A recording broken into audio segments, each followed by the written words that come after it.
నమస్తే, welcome to Suman TV. నేను మీ విష్ణు. ప్రస్తుతంతో పాటు స్టాక్ మార్కెట్ అనలిస్ట్ జీవి సత్యనారాయణ గారు ఉన్నారు. వారితో మాట్లాడదాం. సార్ నమస్తే. సార్ నమస్తే. సత్యనారాయణ గారు, ఇవాళ ఒక న్యూస్ బిజినెస్ ఆర్టికల్స్లో పెద్ద ఎత్తున హైలైట్ అయింది. మార్చిలో ఈక్విటీ మ్యూచువల్ ఫండ్స్లోకి రికార్డు స్థాయిలో 28,463 కోట్ల రూపాయల పెట్టుబడులు వచ్చాయంట. ఇటీవల మార్కెట్ కరెక్షన్స్ తర్వాత మంచి కొనుగోలు అవకాశంగా భావించిన రిటైల్ అండ్ హెచ్ఎన్ఐ ఇన్వెస్టర్స్ పెట్టుబడుల జోరు కొనసాగించారంట మార్కెట్లోకి. మరి ఈ మ్యూచువల్ ఫండ్స్ మార్కెట్ ఇప్పుడు ఎలా ఉంది, నెక్స్ట్ రాబోయే రోజుల్లో ఎటువంటి రిటర్న్స్ ఇన్వెస్టర్స్కి ఇచ్చే అవకాశం ఉందంటారు సార్? ఇది మంచి ప్రశ్న, మంచి టాపిక్. ఎందుకంటున్నానంటే ఇప్పుడు ఎక్కడైనా సరే మీరు కనుక గమనిస్తే, అంటే ఇప్పుడు ఎడ్యుకేషన్ బాగా, అంటే సాఫ్ట్వేర్ పిల్లలు బాగా అయిపోయినాక సేవింగ్స్ ఏవైతే బాగా పెరిగిపోయినాయో, అంటే ఇన్కమ్ సోర్స్ బాగా పెరిగిందో, అంటే ఎడ్యుకేషన్ అయిపోయినాక ఇన్కమ్ సోర్స్ బాగా పెరిగిందో, ఎక్కువ శాతం ఇప్పుడు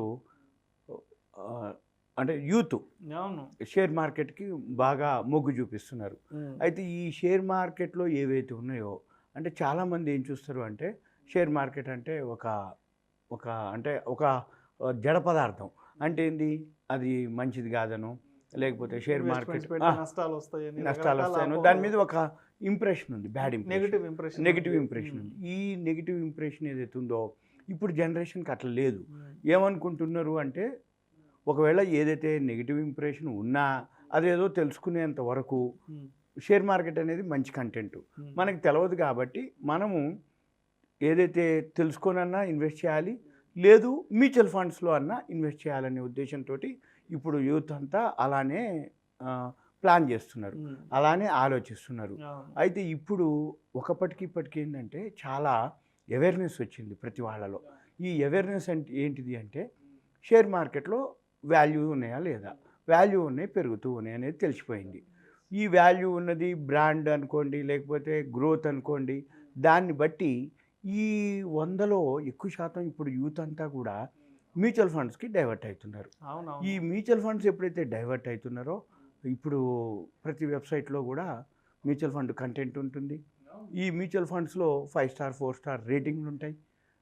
5 స్టార్ రేటింగ్ కనుక ఉంది అంటే మంచిది అని అర్థం. మళ్ళీ వాళ్ళు ఎందులో హోల్డింగ్స్, అంటే ఏ కంపెనీలో ఇన్వెస్ట్ చేసారో చూస్తూ ఉన్నారు. తర్వాత వీటితో పాటు మరలా ఏదైతే వెబ్సైట్లు ఉన్నాయి, ఇప్పుడు మీకు ఇక్కడ యాంఫీ ఇండియా ఉంది. యాంఫీ ఇండియా క్లిక్ చేస్తే డేటా, అంటే మంత్ వైజ్ డేటా, ఎవరెవరు ఏ ఫండ్లో ఎంత ఇన్వెస్ట్ చేసారో డేటా అదంతా ఉంది. అయితే ఇప్పుడు దీనివల్ల ఏంటిది అంటే, ఇప్పుడు ప్రతి నెల అంతకుముందు డిమాట్ అకౌంట్లు కూడా వేలల్లో ఉన్నాయి, తర్వాత లక్షలకు పోయినాయి, ఇప్పుడు కోట్లలో ఉన్నాయి డిమాట్. స్టాక్ మార్కెట్లో 11-12 కోట్ల డిమాట్ అకౌంట్ ఇప్పుడు 8+9 crores దగ్గరలో ఉంది. ఇంకొన్నాళ్ళలో మీరు అన్న ఫిగర్ రీచ్ అయింది. ఇప్పుడు నెక్స్ట్ మంత్ ఎల్ఐసి ఐపీఓ వస్తుంది. ఎల్ఐసి ఐపీఓ ఏదైతే వస్తుందో, ఎల్ఐసి ఐపీఓ తోటి మళ్ళీ కొత్త డిమాట్ అకౌంట్లు మళ్ళీ ఓపెన్ అవుతాయి. ఎప్పుడైతే ఈ కొత్త డిమాట్ అకౌంట్లు ఓపెన్ అవుతున్నా కొద్దీ షేర్లు కొనాలి, అమ్మాలంటే కొంచెం సబ్జెక్ట్ ఉండాలి, నాలెడ్జ్ ఉండాలి. అదే మ్యూచువల్ ఫండ్కి సబ్జెక్ట్ నాలెడ్జ్ తోటి అంత అవసరం లేదు. ఏదైతే ఒకసారి ఆ వెబ్సైట్లోకి వెళ్ళిపోయి, లేకపోతే కొన్ని యూట్యూబ్లో అవి చూసి గూగుల్కి వెళ్ళి కొంచెం సెర్చ్ చేస్తే అర్థమైపోతుంటుంది. ఓకే, మ్యూచువల్ ఫండు ఎందులో ఇన్వెస్ట్ చేస్తుండనో, లేకపోతే మ్యూచువల్ ఫండు దాని యొక్క కంటెంట్ కానీ అవన్నీ తెలిసిపోతే వాళ్ళు ఏం చేస్తారు, ఓకే ఈక్విటీలో కొన్ని అని, డెట్ అని, కాంట్రా అని, లేకపోతే సెక్టార్ మ్యూచువల్ ఫండ్స్ కూడా ఉంటాయి, ఎఫ్ఎంసీజీ అని, రియల్ ఎస్టేటు, ఐటీ, ఫైనాన్స్, ఇట్లా వాళ్ళు ఏం చేస్తున్నారు, కొన్ని అమౌంట్ని ఒక్కొక్క మ్యూచువల్ ఫండ్లోకి వేయటం. మంత్లీ వేసుకోవచ్చు, సిప్ అంటే ఇన్స్టాల్మెంట్గా, అంటే 1వ తారీఖు, 7వ తారీఖు, 14వ తారీఖు ఒక డేట్ పెట్టుకొని, 21వ తారీఖు, 28వ తారీఖు, ఇట్లా డేట్ వైజ్ పెట్టుకొని బ్యాంకులను, పోస్ట్ ఆఫీస్లో నెలకు 500 వేసుకున్నట్టు, 1000 రూపాయలు సేమ్ 2000 వేసుకున్నట్టు ఎంతో కొంత అమౌంట్ వాళ్ళ మ్యూచువల్ ఫండ్లోకి డైవర్ట్ అయిపోతున్నాయి. మీరు అన్నట్టు ఇప్పుడు పోస్ట్ ఆఫీసులు, బ్యాంకులలో డిపాజిట్ చేసే జనాలు లేరు. ఎంతసేపటికి ఏంటిది, వాళ్ళు అంటే జనరల్గా ఈ డిపాజిట్ వడ్డీ రేట్లు పెద్దగా లేవు. ఉదాహరణగా చెప్తున్నా, అదే అవి లేవు, కరెక్ట్, ఉంటుంది. అవి పెద్దగా లేవు. పోస్ట్ ఆఫీస్ వడ్డీ రేట్లు కూడా లేవు పెద్దగా. అంటే ఎప్పటి నుంచో ఉన్నాయి. అవి 7-8 ఏళ్ళు పడుతుంది డబుల్ కావడానికి.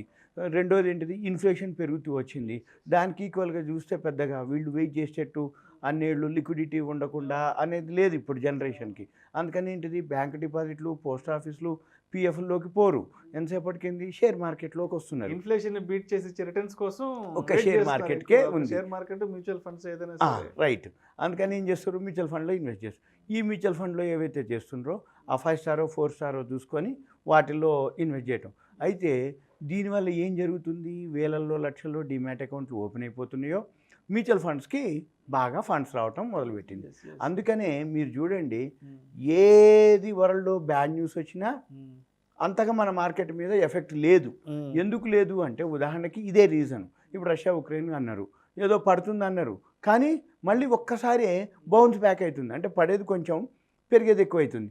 అంటే ఏంటి, ఎప్పుడైనా కానీ మన దగ్గర బాగా, అంటే మ్యూచువల్ ఫండ్స్ దగ్గర బాగా ఫండ్స్ ఎప్పుడైతే వస్తున్నాయో వాళ్ళు ఏం చేస్తారు, వాల్యూ ఉన్న షేర్లు మార్కెట్ ఏదైతే పడుతుందో పడనీయకుండా వాళ్ళేంది బయింగ్లోకి. ఇప్పుడు ఉదాహరణకి అక్టోబర్ 19వ తారీఖు ఆల్ టైమ్ హైక్ పోయింది మన బాంబే సెన్సెక్స్. ఎప్పుడైతే అప్పటి నుంచి ఎఫ్ఐఐలు, ఫారిన్ ఇన్స్టిట్యూషనల్ ఇన్వెస్టర్స్ కంటిన్యూగా సెల్ చేసుకుంటూ వచ్చారు. ఈ మధ్యన వాళ్ళు మళ్ళీ కొంచెం బయింగ్లోకి వచ్చారు. అయితే ఇప్పటి వరకు వాళ్ళు అమ్మితే మార్కెట్ పడాలి, కానీ మన వాళ్ళు కొంటురు కాబట్టి ఎక్కువ పడకుండా నిలబడగలిగింది.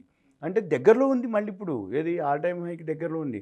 మళ్ళీ గట్టిగా మొన్న పెరిగినట్టు 1500-2000 పాయింట్లు ఒక్కరోజు కనుక అట్లా 2 రోజులు పెరిగితే మళ్ళీ ఆల్ టైమ్ హైకి రీచ్ అవుతుంది. అయితే అవన్నిటికీ రీజన్ ఎవరు, చిన్న ఇన్వెస్టర్లు కావు, మ్యూచువల్ ఫండ్సే. ఆ మ్యూచువల్ ఫండ్స్లోకి ఏవైతే మీరు అన్నట్టు ఇప్పుడు ఫిబ్రవరిలో 19,705 కోట్లే, మార్చికి వచ్చేటప్పటికి 28,463 కోట్లు. ఫిబ్రవరికి మార్చికి మీరు కనుక వెనక్కి అంటే జనవరి, డిసెంబర్ ఇట్లా చూస్తే ప్రతి నెల బాగా గ్రోత్ వస్తుంది. అందుకని మ్యూచువల్ ఫండ్స్లో ఇప్పుడు రాబోయే రోజుల్లో ఇంకా దాని యొక్క పాత్ర ఇంకా మామూలుగా ఉండదు, కీలకంగా ఉండబోతుంది. ఎందుకు అంటే ఎప్పుడైతే సేఫ్ అంటే జనరల్గా మ్యూచువల్ ఫండ్స్ వల్ల బెనిఫిట్ ఏంటిది అంటే, ఒకటి వాళ్ళు ప్రొఫెషనల్స్, ఎవరైతే వాళ్ళు ఫండ్ మేనేజర్స్ అంటాం. ఈ ఫండ్ మేనేజర్స్ ఎవరు, వాళ్ళు ప్రొఫెషనల్స్ అంటే షేర్ మార్కెట్ మీద వాళ్ళు నిష్ణాతులు ఒకటి. రెండోది, ఈ మ్యూచువల్ ఫండ్స్ ఏవైతే ఉన్నాయో మ్యాక్సిమం మల్టీనేషనల్ కంపెనీలు, అంటే మోర్గాన్ స్టాన్లీ అనుకోండి, డిఎస్పి మెరిల్ లించ్ అనుకోండి, అవన్నీ మ్యాక్సిమం మల్టీనేషనల్ కంపెనీలు. అందుకని అదొకటి. ఇక తర్వాత ఇప్పటి వరకు ఏ మ్యూచువల్ ఫండ్ కూడా డిఫాల్ట్ కాలేదు. డిఫాల్ట్ అంటే ఏంది, మార్కెట్ పెరిగితే రేటు పెంచడం, మార్కెట్ తగ్గంగానే నా దగ్గర పైసలు లేవు ఇంకా నేను నీకు ఇయ్యను అని బోర్డు తిప్పేసే క్వశ్చన్ ఇప్పటి వరకు కూడా మ్యూచువల్ ఫండ్ చరిత్రలో జరగలేదు. ఈ 3. ఇక 4th వన్ ఏంటిది అంటే, ఏదైతే మ్యూచువల్ ఫండ్స్ ఉన్నాయో వాళ్ళకి అడ్వాన్స్డ్ ఇన్ఫ్రాస్ట్రక్చర్ ఉంటుంది, అడ్వాన్స్డ్ ఇన్ఫర్మేషన్ ఉంటుంది. అడ్వాన్స్డ్ ఇన్ఫ్రాస్ట్రక్చర్ అంటే ఇప్పుడు మనం i10, i11 అని ఏవైతే సిస్టమ్స్ ఉన్నాయో ఆ సిస్టమ్స్ ఏవైతే ఉన్నాయో వాళ్ళ దగ్గర అడ్వాన్స్ ఉంటాయి. అందుకని ఏంటిది, దానివల్ల బెనిఫిట్ ఉంటుందన్నమాట. అంటే ఏంటి, ఏదైతే అడ్వాన్స్డ్ ఇన్ఫ్రాస్ట్రక్చర్ ఉందో, సిస్టమ్స్ ఏవైతే ఉన్నాయో అదొకటి. ఇక తర్వాత అడ్వాన్స్డ్ టెక్నాలజీ అంటే ఏంటి, ఇప్పుడు ఇంటర్నెట్ ఉంది, 1000 Mbps స్పీడ్ ఏదైతే ఉందో, అంటే 1000 ఉంది అంటే ఒకప్పుడు 100 ఉండేది, తర్వాత 150 అయింది, ఇప్పుడు 1000 ఉంది, అంటే వాళ్ళ దగ్గర ఉంటుంది అన్నట్టు. ఇక వీటితో పాటుగా ఇన్సైడర్ న్యూస్ ఉంటుంది వాళ్ళ దగ్గర. ఇన్సైడర్ న్యూస్ అంటే ఏంటి, మార్కెట్లో ఏం జరగబోతుంది అంటే ఏదైతే కంపెనీ ఆర్డర్స్ అని, లేకపోతే కంపెనీకి ఏదైనా బోనస్ ఇస్తుందనో, లేకపోతే కంపెనీ ఏదైనా మెర్జ్ అవుతుందనో, కంపెనీకి ఏదైతే పర్మిషన్ వచ్చిందనో, కంపెనీకి ఏవైతే రాయితీలు వచ్చినాయనో, అటువంటి ఇన్సైడర్ న్యూస్ అన్నీ కూడా మ్యూచువల్ ఫండ్స్కి ముందుగా చేరుతాయి. Good news or bad news, good news any అయినా ఉంటుంది అంది. అంటే ఏమవుతుంది, మ్యూచువల్ ఫండ్స్లో ఎవరు ఇన్వెస్ట్ చేస్తారు అంటే, నాకు సేఫ్ ఉంటే చాలు, లిక్విడిటీ ఉంటే చాలు, కొంచెం రిటర్న్స్ వస్తే చాలు, ఈ బ్యాంక్ అంటే పోస్ట్ ఆఫీస్ కంటే ఎక్కువ వస్తే చాలు. రెండోది, చిన్న మొత్తాలు అంటే ఏది 200, 300, 500 ఉండి వాళ్ళు బిజినెస్ చేయలేరు, షేర్లు కొనలేరు, పెద్ద పెద్ద రేట్లు ఉంటాయి. అటువంటి వాళ్ళందరూ కూడా షేర్ మార్కెట్లోకి ఇన్వెస్ట్ చేయడం జరుగుతుంది జనరల్గా. ఇంకొకటి ఏంటి, ఫండ్స్ ఉంటాయి, బిజినెస్ చేద్దామనుకుంటారు, కాంపిటీషన్ ఉంటుంది, టైం స్పెండ్ చేయలేరు, వాళ్ళంతా కూడా మ్యూచువల్ ఫండ్స్లోనే ఉంటారు. ఇంకొకటి, ఎవరైతే ఉన్నారో వడ్డీలకు ఇవ్వరు, ఎందుకంటే వడ్డీలకు ఇస్తే వడ్డీ ఇస్తాడు కానీ కొన్నాళ్ళు ఇస్తాడు, తర్వాత ఎగ్గొడతాడు. అందుకని వీళ్ళందరూ కూడా ఏం చేస్తారు, మ్యూచువల్ ఫండ్స్లోకే వస్తారు.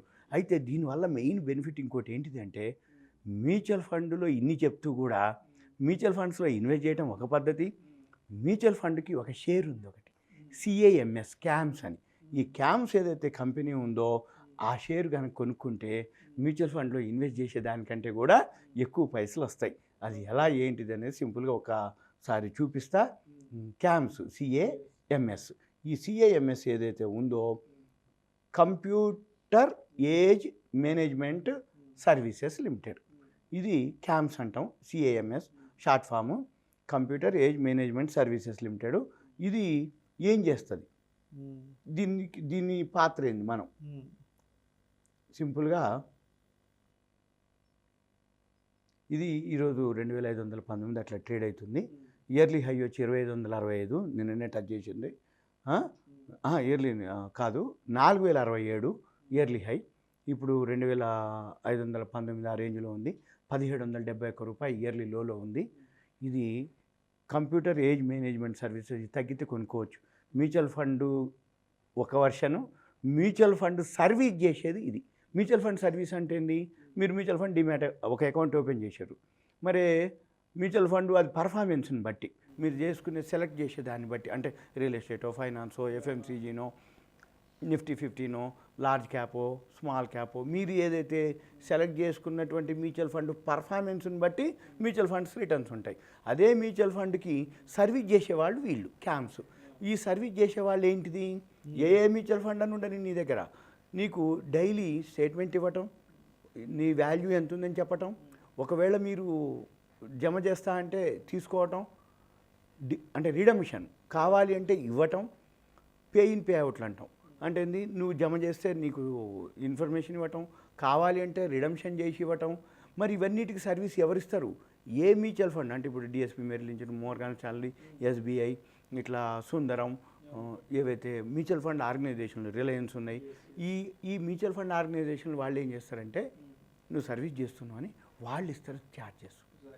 అంటే రాబోయే రోజుల్లో ఎన్ని మ్యూచువల్ ఫండ్స్ కనుక ఫండ్స్ పెరిగితే క్యామ్స్ అంత బాగా పెరుగుతుంది. ఏది, షేర్. అయితే రెండు విధాలు, అయితే మ్యూచువల్ ఫండ్లో వేసుకునే వాళ్ళు వేసుకోవచ్చు. ఒకవేళ చిన్న అమౌంట్ వీలైతే క్యామ్స్ని అప్పుడొక షేర్ కూడా కొనుక్కుంటే మీరు అబ్జర్వ్ చేయొచ్చు మ్యూచువల్ ఫండ్లో ఎన్ని పైసలు వస్తున్నాయి రిటర్న్స్, క్యామ్స్లో ఎంత పెరిగింది. ఆ షేర్ కొనుక్కుంటే మీరు దాన్ని బట్టి మ్యూచువల్ ఫండ్ కంటే ఎక్కువ వచ్చింది మీకు అనిపిస్తే క్యామ్ షేర్ కొనుక్కోండి. లేదులే మ్యూచువల్ ఫండే బెటర్ కనిపించింది అంటే మీ ఫండ్ ఓకే అనుకుంటే అట్లయినా ఓకే. ఇది మ్యూచువల్ ఫండ్. రాబోయే రోజుల్లో మ్యూచువల్ ఫండ్కి మామూలుగా ఉండదు గ్రోత్, ఇక చిన్న అమౌంట్లతో కూడా స్టార్ట్ చేయొచ్చు అంటే ఈ ఫైనాన్షియల్ ఇయర్కి. ఎందుకంటే మార్కెట్ పడనీయకుండా నిలబెట్టగలిగేది మన మ్యూచువల్ ఫండ్సే. అంటే ఇది గ్రోత్ ఉండి వాల్యూ ఉండి బాటంకి తీసుకురాకుండా ఉండే, ఇది సింపుల్గా మ్యూచువల్ ఫండ్స్ యొక్క విశ్లేషణ. Thank you sir, thank you so much. Mutual funds market growth ఇప్పుడు ఎలా ఉంది అండ్ ఫర్దర్గా ఫ్యూచర్లో ఎటువంటి గ్రోత్ను ఇంకా వృద్ధి చేసుకునే అవకాశం ఉంది అనే అంశాల గురించి ప్రేక్షకులకు మీ విశ్లేషణ ద్వారా చాలా చక్కగా వివరించారు. Thank you so much sir. Suman TV ప్రేక్షకులకు ధన్యవాదాలు. Thank you. ఇలాంటి మరిన్ని interesting videos and valuable information కోసం వెంటనే మా Suman TV money channel subscribe చేయండి, లైక్ చేయండి, షేర్ చేయండి. అదేవిధంగా మీ అభిప్రాయాలను వీడియోస్ కింద కామెంట్స్ రూపంలో మాకు తెలియచేయండి. This is Vishnu signing off.